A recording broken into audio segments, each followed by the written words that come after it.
Bonjour, voilà, bon bah écoutez, on se retrouve malheureusement en distanciel. Je vous ai demandé de vous mettre à jour dans le cours d'abord sur les oscillations. J'espère que vous avez regardé la vidéo, que vous avez recopié les traces écrites, d'accord. Je sais qu'avec un groupe on avait fait le TP, avec un autre on l'a pas fait, mais si j'ai le temps j'essaierai de le faire rapidement, mais la vidéo est très très bien faite. Donc, je pense que vous avez pu le faire. Je vous avais donné donc des petits exercices suite aussi aux deux petites activités pour poursuivre, plus particulièrement sur les amortisseurs. Donc, l'activité 1 et 2 sont corrigées dans Pronote. Je vous ai joint le document. Et là, je vais vous corriger les exercices qui sont aussi corrigés sur Pronote, mais là, je vais prendre le temps de vous les expliquer.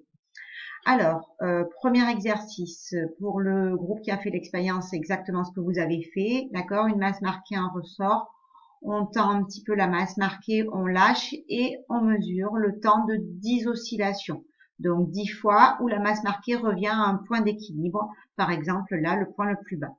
Ici, pour les 10 oscillations, on a 7,2 secondes. La période, donc, ça sera 7,2 divisé par 10, soit 0,72 secondes. Donc ça, c'était très simple, on l'avait fait pour certains en classe. Évidemment, on prend 10 oscillations parce que c'est beaucoup plus facile pour mesurer, d'accord, le temps que une seule oscillation. Vous avez pu voir même que dans la vidéo, d'accord, hein, avec le pendule au MIT, il faisait exactement la même chose. Pour l'exercice numéro 2, donc on va réviser ces oscillations-là comme on avait vu pour le son. Hein, on peut enregistrer le signal, d'accord, hein, de ces oscillations. Ici, d'accord, on obtient une sinusoïde et on va donc mesurer la période de cette sinusoïde. On prend deux repères. Là, ils ont pris donc comme repère le moment où la courbe passe par l'axe des abscisses. Donc, elle, premier départ ici, elle monte, elle descend et elle revient ici à son point d'équilibre, ici à l'axe des abscisses. Donc, il y a noté deux repères. Ici, les deux traits violets qui vous donnent ensuite les deux temps. Donc, un premier temps à 0,518 secondes et un deuxième temps à 1,38 secondes, puisque le temps ici est en secondes.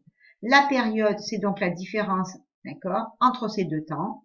Donc, 1,38 moins 0,518, ça vous donne une période de 0,862 secondes.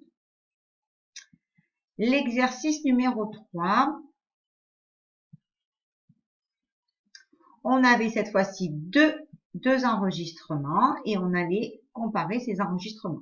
Première comparaison, est-ce que les deux mouvements oscillatoires ont la même amplitude? Non, ils n'ont pas la même amplitude parce que vous voyez que la courbe bleue est au-dessus d'accord, hein, quand elle monte au maximum, elle est au-dessus de la verte et quand on est au minimum, elle est au-dessous de la verte. Donc l'amplitude de la bleue est bien plus grande que l'amplitude de la verte. Voilà. Si on a même les repères, si vous regardez, d'accord, l'amplitude de la bleue, elle est notée ici. Au max, elle est à 0,0955 décinewtons. Et alors que si on fait le repère de la verte, alors là, il faut faire, d'accord, une lecture approximative, d'accord, hein, on est environ à 0,65, on va dire, décinewtons. Voilà. On vous demandait s'ils avaient la même période. Bien oui, là par contre, on peut dire que les deux mouvements ont la même période parce que sur l'axe du temps, d'accord, ils sont complètement superposés. Les deux sont au max en même temps, les deux sont au zéro en même temps, les deux sont au min en même temps, etc., etc. Les deux courbes sont superposées suivant l'axe du temps, Donc, elles ont la même période. Petit b, on vous demandait de déterminer cette période.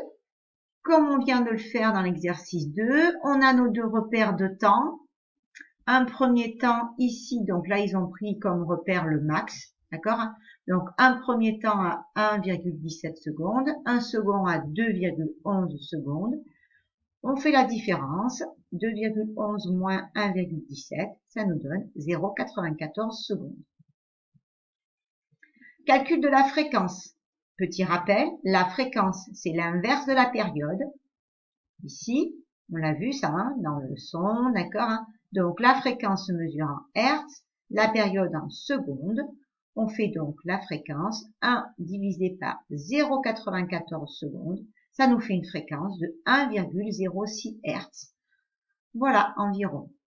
On vous demande enfin, est-ce que cette fréquence dépend de l'amplitude?